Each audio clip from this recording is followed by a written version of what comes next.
गुरुर्ब्रह्मा गुरुर्विष्णु गुरुर्देवो महेश्वरः गुरुः साक्षात् परब्रह्म तस्मै श्रीगुरवे नमः। वसुदेवसुतं देवं कंसचाणूरमर्दनं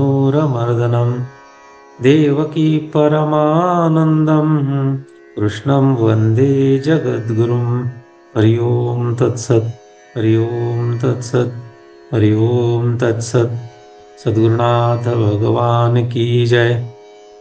चैतन्य आश्रम आळंदी देवाची, पुणे महाराष्ट्र भारत। संस्थापक ब्रह्मीभूत सद्गुरु श्री अनाप महाराज, इनकी असीम कृपा से श्रीमद् भगवद गीता का एक विशेष अभ्यास हम लोग कर रहे हैं। आज पहले अध्याय का 24 क्रमांक का श्लोक हम लोग देखेंगे। एवं उक्तो ऋषिकेशः गुडाकेशेन भारत सेनयोरुभयोर्मध्ये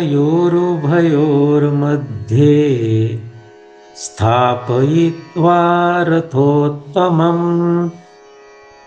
इस श्लोक की अवतरणिका। पिछले श्लोक में अर्जुन ने जो कहा है, उसके ऐसे कहने पर भगवान श्री कृष्ण ने क्या किया, यह आगे के 2 श्लोकों में कहते हैं। पदच्छेद और शब्दार्थ। संजय उवाच बोले, एवं ऐसे, उक्तः बोला हुआ, ऋषिकेशः ऋषिकेश, गुडाकेशेन गुडाकेश द्वारा, भारत हे भरतवंशीय राजा, सेनयोः दोनों सेनाओं के, उभयों के मध्य में, स्थापयित्वा खड़ा करके, रथ उत्तमम उत्तम रथ को। अन्वय। संजयः उवाच, भारत गुडाकेशेन एवं उक्तः ऋषिकेशः उभयोः सेनयोः मध्ये रथोत्तमं स्थापयित्वा। विसर्ग संधि के नियम यहाँ पर ब्रैकेट में दिए हैं। संजय, इस शब्द के विसर्ग के बाद उ आने के कारण विसर्ग का लोप होगा। उक्तः, इस शब्द के विसर्ग के बाद ह आने के कारण विसर्ग का उ होकर उक्तो ऐसा शब्द होगा।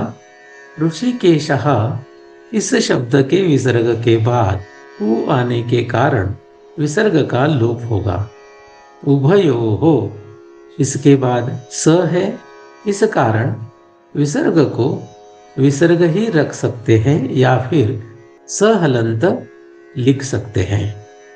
सेनयोः, इस शब्द के बाद म है और उस कारण विसर्ग को र हलंत का आदेश होगा।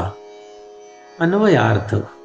संजय बोले, हे भरतवंशीय राजा, गुडाकेश द्वारा ऐसे बोला हुआ ऋषिकेश उभय सेनाओं के मध्य में उत्तम रथ को खड़ा करके।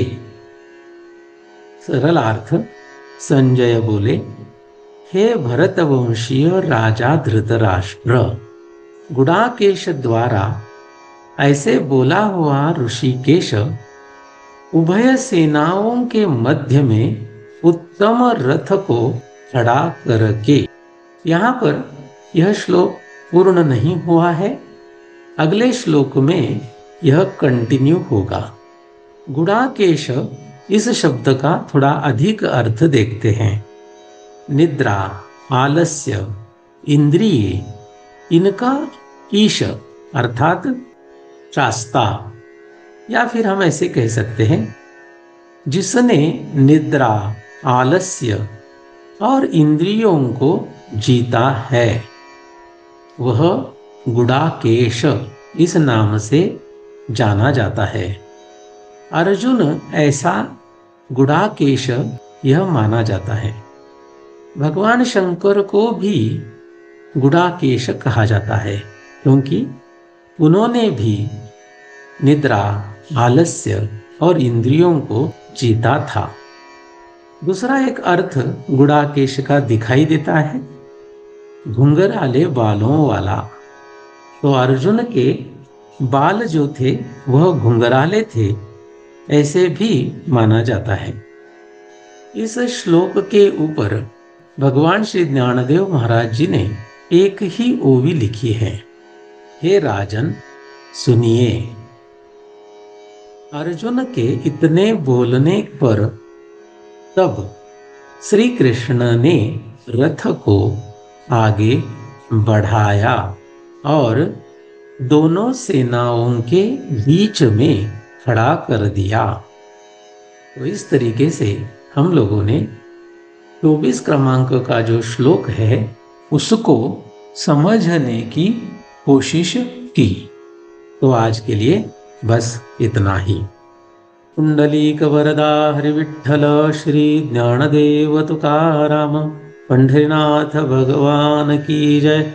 माऊली ज्ञानेश्वर महाराज की जय। जगतगुरु तुकाराम महाराज की जय। सद्गुरुनाथ भगवान की जय।